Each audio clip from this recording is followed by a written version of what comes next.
Hello and welcome back to ManVFilm. It's a bit of a sad occasion. We have made it to the end of the crimey terror and fog set from Masters of Cinema and Eureka with number 318 in the Masters of Cinema series, the Racetrack murders from 1964. It's actually quite incredible to think that all these films really were made from 63 to 64, which I find really fascinating. Obviously had a kind of factory setup, churning these things out. Now, the Racetrack murders is a very different affair. It feels as though we kind of moved away from the kind of gothic setting and moved into an almost crime, Alfred Hitchcock-ish kind of setup. You know, a series of brutal murders rocks the world of British horse racing just days before a big derby.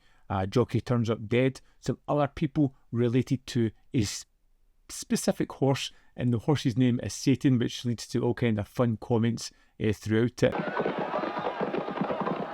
Satan! Satan!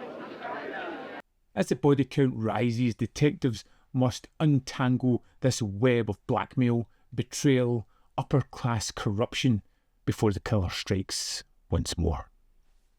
Now, the change in setting for this one, moving away from a kind of large stately home, moving it to a racetrack, was kind of jarring and unusual, but I quickly settled into it when I realised that this was more a crime setting and less gothic horror.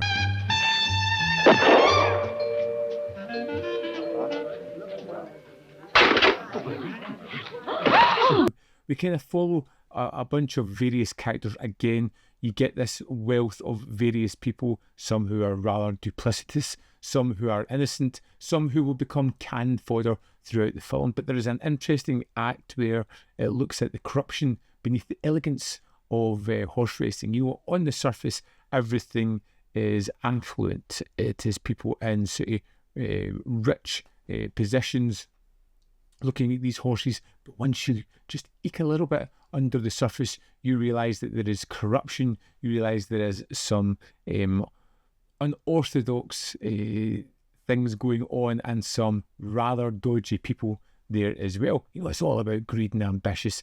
They're all after wealth and success or redemption in the form of one of the characters. Have you heard the latest? Yes, the lawful heir is Gerald Mance. He'll be out of your grasp once he's repaid his debt. Until the legal procedure is completed, he won't get the money. I kind of grew to like the setting of the horse racing because it created something a little bit different, almost a social allegory at times, where you have people just looking for the prestige of winning this competition, or you've got the underworld people who are looking for the validation that it would give them. Maybe they could start to eke into this upper class way of perceiving themselves, but ultimately they know that it's on the surface. They're not really part of this community. They're just trying to get their foot in the door.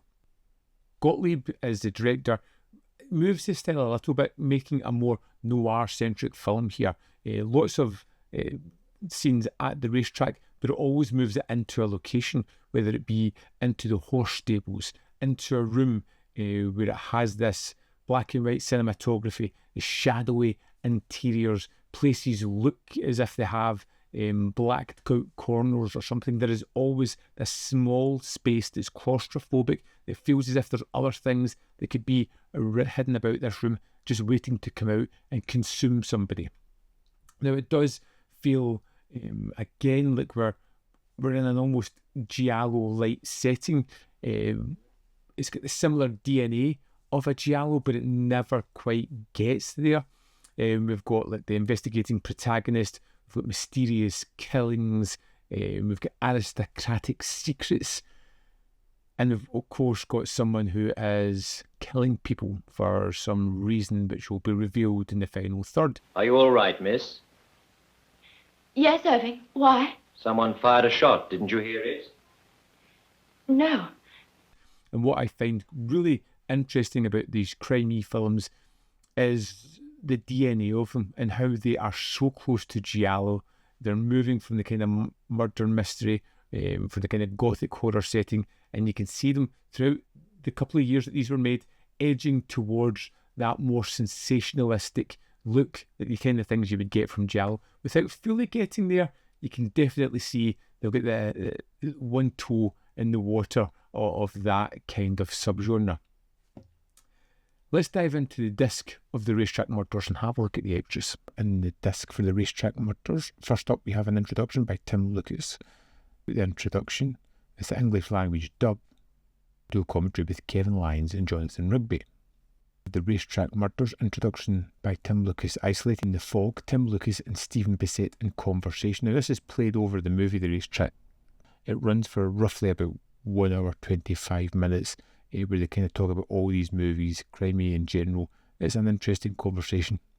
The seventh victim, the German trailer for the Racetrack Murders.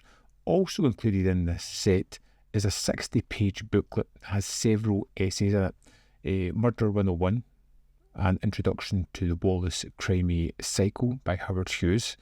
This is Brian Edgar Wallace speaking, investigating the Man of Mystery by Barry Forshaw, and Dastardly Deeds, notes on CCC Films Wallace-Krimi series, Holger Hath. And that's the extras for the Racetrack Murders. There we go. The final film in the Terror and Fog set. Rounding out this set, I enjoyed this set immensely, particularly as a slasher fan, as a giallo fan, and to see very similar traits in a lot of these films and how they evolved was fascinating. In fact, I'd be interested to see another set of this, maybe not based around Edgar Wallace, but even just crimey films in general. I would be curious to see more of that kind of stuff. I'd love to know your thoughts on this set. If you've watched all the movies, whether you loved them, hated it, fell somewhere in the middle, what did you think was the best film out of all of them? I would love to know. So drop me a comment in the comment box below. As always, there's more content up here. You can see more of my stuff. In the description box below are links to Patreon, membership program, ManVFilm.com. Always in which you can support me. Thanks for watching.